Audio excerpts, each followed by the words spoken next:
It's a tale as old as time, the story of the twins Romulus and Remus, and the legendary founding of Rome by Romulus himself. But here is a twist to the tale. In 2007, Rome witnessed an extraordinary archaeological discovery, the unearthing of the very cave where these two twins were nursed by the Capitoline she-wolf. Now, you might wonder, after an initial surge of excitement and media attention, why has this remarkable site seemingly faded into obscurity?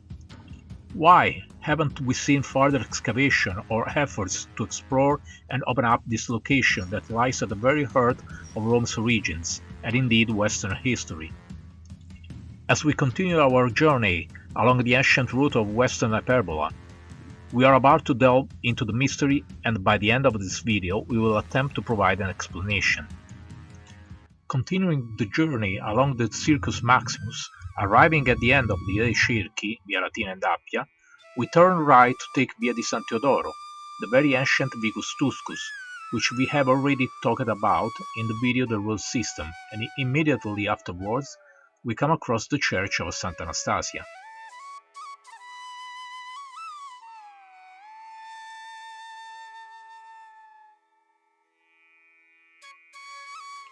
Built in the early decades of the 4th century, the Church of Anastasia stands on pre-existing Roman buildings, which were variably layered adjacent to the outer enclosure of the Circus Maximus. The church has undergone multiple restorations, with its current form owing to Pope Urbano VIII Barberini, who ordered its restoration in 1636. Some beautiful columns from the original Costantinian basilica, which themselves originated from the old Roman buildings, have been preserved. Additionally, there is a beautiful fragment of a fresco featuring Madonna and Child. Although I don't have information about it, it seems to be dated at the early period of the church.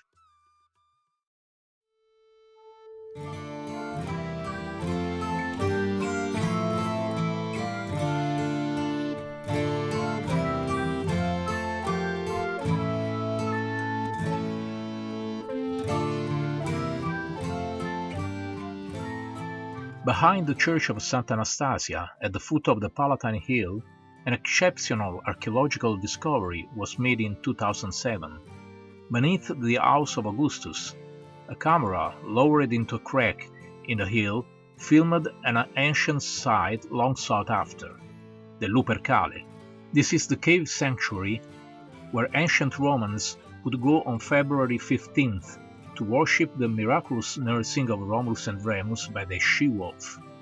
The electronic eye descended into the depths of Palatine to conduct structural analysis of the remains of Augustus' palace, which sits atop the hill and presents significant structural problems. The camera captured a vaulted and decorated chamber that was immediately identified as the cave where, according to legend, the she-wolf nursed Romulus and Remus.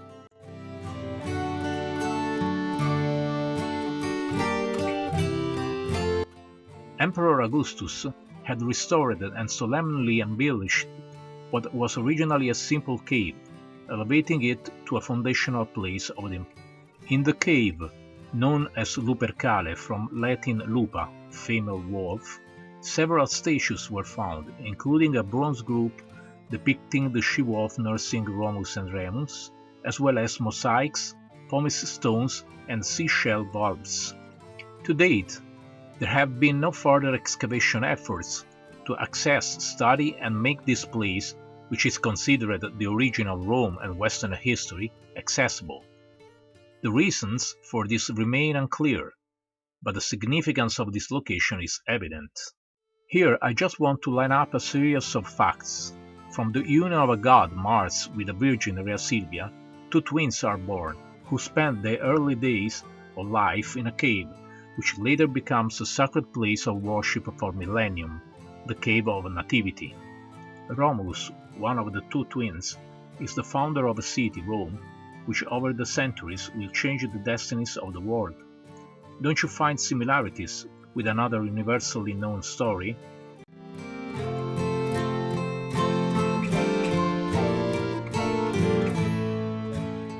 In the 4th century AD, Emperor Costantino had the Church of Anastasia built, one of the first Christian churches in the center of Rome, while the other major Constantinian basilicas were erected in peripheral locations compared to the city's political and pagan religious center.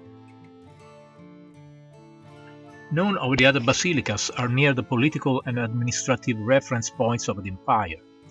Even the three inside walls, San Giovanni, Santa Croce, and Santi Pietro and Marcellino, are marginal, and all the others are outside walls, in peripheral areas of the city, but always along the main road axis.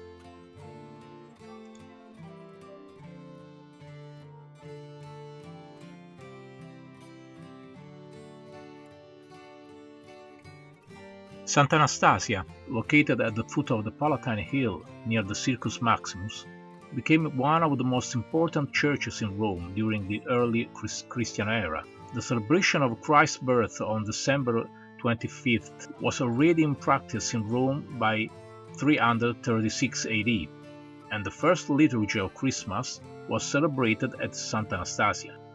Emperor Costantino deliberately superimposed the Christian Christmas on the Roman festival of the birth of the unconquered sun, Sol Invictus, with the aim of transforming the existing pagan solar worship in favor of the new Christian faith. This despite the fact that Emperor Costantino was a follower of the sun god, as Pontifex Maximus of the Romans. He, in fact, depicted the Sol Invictus on his official coinage, with the inscription Soli Invicto Comiti, to the fellow unconquered sun, thus defining the god as a companion of the emperor. About Rome and the sun symbol, see the video The Occult Form of Ancient Rome. Furthermore, Costantino, by having the first Christmas Mass celebrated in the Church of Anastasia, located above the Lupercale, a site of ancient religious significance linked to the origins of Rome, aimed to create an additional overlap with the location and memory of ancient rites and devotions related to the birth of Rome. Perhaps the time is ripe to uncover these overlaps to the general public. In this video, we recall the memory of the most ancient origins of Rome, through the recent discovery of the cave sanctuary of its founders Romulus and Remus. Comment on this video and give your opinion on why this amazing site, discovered 16 years ago, has seemingly faded into obscurity. Stay tuned for the next video to discover the Forum Boario and the Forum Auditorium near the bend of the Tiber River. Please don't forget to like this video, subscribe to my channel, and hit the notification bell so you won't miss any future uploads.